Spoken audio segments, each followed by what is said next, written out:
ആധ്യാത്മിക കവി ചിറവല്ലൂർ കോപ്പാശ്ശേരി താച്ചു നായർ സ്മരണാവേദി ഏർപ്പെടുത്തിയ പ്രഥമ കലാപുരസ്കാരങ്ങൾ പ്രഖ്യാപിച്ചു. കേരളീയ പൈതൃക കലാസംരക്ഷണ പ്രവർത്തകനായ വടക്കേക്കാട് സ്വദേശി കെ.എം. ഉണ്ണികൃഷ്ണൻ അടക്കം 4 പേരാണ് പുരസ്കാരത്തിന് അർഹരായത്.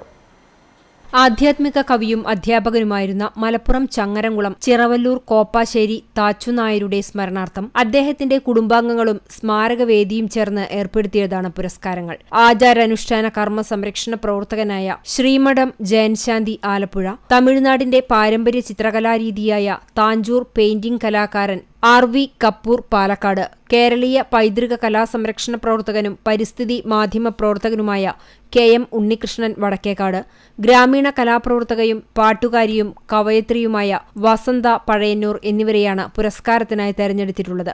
5001 രൂപയും ശില്പവും പ്രശസ്തിപത്രവും പൊന്നാടയും വൃക്ഷത്തൈയും അടങ്ങുന്നതാണ് പുരസ്കാരം. നവംബർ 1 വൈകിട്ട് 4 മണിക്ക് ചങ്ങരംകുളം ചിറവല്ലൂരിൽ ചേരുന്ന അനുസ്മരണ സമ്മേളനത്തിൽ എഴുത്തുകാരനും വടക്കേക്കാട് പോലീസ് സർക്കിൾ ഇൻസ്പെക്ടറുമായ സുരേന്ദ്രൻ മാങ്ങാട് പുരസ്കാരങ്ങൾ സമ്മാനിക്കും.